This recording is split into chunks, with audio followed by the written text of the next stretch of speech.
Hi guys, for today's video, nasa Westboro po kami. So kasama ko si wife. Kasi dapat nagbabike kami ngayon. Pero naisipan namin sumablit sa Anytime Fitness po. Gawa ng Naambon. So guys, ito yung location. So Anytime Fitness Westboro po siya. Na matatagpuan po dito sa may silang na po siya. Sakop. So dumating na kami. So yan po. Ayan yung bike namin. So dito po yung location niya. So napakaganda po dito. So tinabi muna namin yung bike. Ayan si Striker po. At si Promax. Ayan si wife. So dahil ano po siya, hindi siya member. So nag-register muna sa dito. Kasi pwede siya mag-trial, no? Isang beses lang. So yan guys, kung gusto nyo mag-gym is pumunta lang kayo dito sa Anytime Fitness po. Westboro branch. So ayun yung mga equipment. Yan, napakita ko sa'yo. Yan. So ayun po. Medyo konti na yung tao ngayon kasi maaga pa. So guys, nag-try muna si wife dito sa treadmill. Yan, daan-daan lang siya. Baka kasi mabigla. So sinamahan ko na rin siya. Medyo binilisan ko na yung speed ko dito. Ayan po. Medyo nagmamadali tayo. Tapos guys, yun si wife, pina-adjust niya pa. So nagtitimpla pa siya. And then guys, shoulder ako ngayon. So trinay ko muna yung 12.5 po kilo. Kabilaan yan. So yun guys, mahirap din pag wala kang kasama. Kasi walang mag-spot sa'yo. So just in case na hindi mo na kaya. Pero yun nga guys, kaya magaan lang muna yung sinubukan ko ngayon. So ayan, nag-adjust na ako. So ginawa ko na siyang 15 kilograms. So 15 kilograms in left and right po.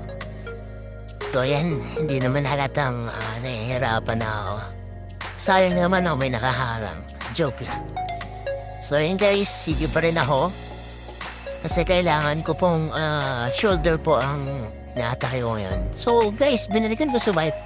Aba, mukhang nag-i-enjoy. Pala yung message niya.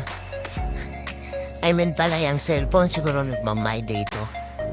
So yan guys, medyo binibilisan niya yung treadmill niya. So sabi ko na sa kanya, is adjust down just in case na hindi kaya din. Bumalik ulit ako. So this time guys, ay 20 kilogram na yung sinubukan ko. So ayan po, medyo may kabigatan na yan. Kaya kung pansin nyo po is nahihirapan na din ako. Pero guys, kaya naman. So mahalaga naman dyan, pag hindi mo na kaya is pwede naman tumigil. Itigil mo na lang. Ayan, kasi mahirap yung hindi kaya. So ayun guys, sinubukan ko ulit. Ayan, sige lang. Sige lang. 1, 2, 3. So parang ayaw ko na ibaba, no? So, hihirapan na talaga ako dyan. Pero sige pa rin. There's dahan-dahan lang. So, yun guys, ang importante lang huwag kayo ma-injured. Kasi mahirap na kapag na-injuries ka. So yun guys, binalikan ko rin si Honey sa kanyang treadmill. So mukhang nag-i-enjoy siya sa mga machine. Sandami, and then balik ulit ako, pero this time is kinukuldan ko na lang kasi patapos na rin ako.